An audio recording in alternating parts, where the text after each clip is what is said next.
ഇന്ന് നമുക്ക് വീട്ടിൽ തന്നെ കിട്ടാവുന്ന കുറച്ച് ഐറ്റംസ് വെച്ചിട്ടൊരു പോപ്പർ ഉണ്ടാക്കാം. അതിനുവേണ്ടി ഞാനൊരു കുപ്പിയുടെ അടപ്പ് എടുത്തിട്ടുണ്ട്. സാധാരണ നമ്മുടെ വീട്ടിലൊക്കെ കിട്ടുന്ന ഒരു പ്ലാസ്റ്റിക് കുപ്പിയുടെ അടപ്പില്ലേ, അതെടുത്താലും മതി. എൻ്റെ വീട്ടിൽ ഇപ്പോൾ തൽക്കാലത്തേക്ക് എനിക്കത് കിട്ടിയില്ല, അതുകൊണ്ടാണ് ഞാനിങ്ങനെ ഒരു സ്റ്റീലിൻ്റെ അടപ്പ് എടുത്തേക്കുന്നത്. പിന്നെ നമുക്ക് 2 റബ്ബർ ബാൻഡ് വേണം. 2 റബ്ബർ ബാൻഡ് ഞാനിതിലേക്ക് ഈ കുപ്പിയുടെ അടപ്പിലേക്ക് ഇടുന്നുണ്ട്.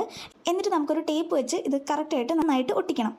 ഒട്ടിച്ച് കഴിഞ്ഞതിന് ശേഷം നമ്മളൊന്ന് ജസ്റ്റ് വലിച്ച് നോക്കുക കറക്റ്റായിട്ട് വരുന്നുണ്ടോയെന്ന്. എന്നിട്ട് ഞാനൊരു ബുക്കിൻ്റെ ബൈൻഡ് എടുക്കുന്നുണ്ട്. കുറച്ചുകൂടെ കട്ടി കിട്ടാൻ വേണ്ടിയിട്ടാണ് ഞാൻ അത് എടുത്തേക്കുന്നത്.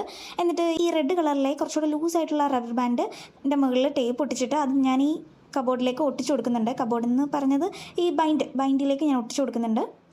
ഇനി എൻ്റെ താഴെ ഒന്ന് ജസ്റ്റ് പിടിക്കാൻ വേണ്ടിയിട്ട് ഞാൻ ഈ യെല്ലോയുടെയും റെഡിൻ്റെയും നടുക്കൂടെ ഒരു പച്ച കളറിലെ ഒരു കുറച്ച് പേപ്പർ കയറ്റിയിട്ട് കൊടുക്കുന്നുണ്ട്. ജസ്റ്റ് നമുക്ക് പിടിച്ച് വലിച്ച് പൊട്ടിക്കാൻ വേണ്ടിയിട്ടാണ്. എന്നിട്ട് ഞാനത് റോൾ ചെയ്യുന്നുണ്ട്. റോൾ ചെയ്തിട്ട് അതിൻ്റെ സൈഡ് സെല്ലോ ടേപ്പ് വെച്ച് അടയ്ക്കുന്നുണ്ട്. ഇനി നമുക്ക് കുറച്ചുകൂടെ ക്യൂട്ടാക്കാൻ വേണ്ടിയിട്ട് കുറച്ച് കളർ പേപ്പേഴ്സ് എടുക്കാം. എന്നിട്ട് അതിൻ്റെ മുകളിലേക്ക് റാപ്പ് ചെയ്ത് കൊടുത്തേക്കാം. ഗം വെച്ച് അതിൻ്റെ സൈഡിലെല്ലാം കറക്റ്റായിട്ട് ഒട്ടിക്കുക. ഇനി എൻ്റെ മുകളിലും താഴെയും കൂടെ കുറച്ച് ഗ്ലിറ്റർ പേപ്പർ വെച്ച് ഞാൻ ഒട്ടിക്കുന്നുണ്ട്. ഒന്ന് ക്യൂട്ടാക്കാൻ വേണ്ടിയിട്ടാണിത്. ഇതൊന്നും ഇല്ലെങ്കിൽ തന്നെ നിങ്ങളുടെ പോപ്പർ നന്നായിട്ട് പൊട്ടിക്കോളും. ഇനി ഇതെങ്ങനെ പൊട്ടിക്കുമെന്നല്ലേ, കാണിച്ചു തരാം.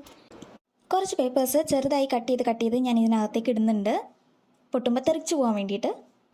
നേരത്തെ നമ്മൾ ആ റബ്ബർ ബാൻഡിലൂടെ ഇട്ട ആ താഴെയുള്ള പച്ച കളറിലെ പേപ്പറില്ലേ, അത് പിടിച്ച് നല്ല രീതിയിൽ വലിച്ചിട്ട് ഒന്ന് വിട്ടാൽ മതി, ഇതുപോലെ പൊട്ടും.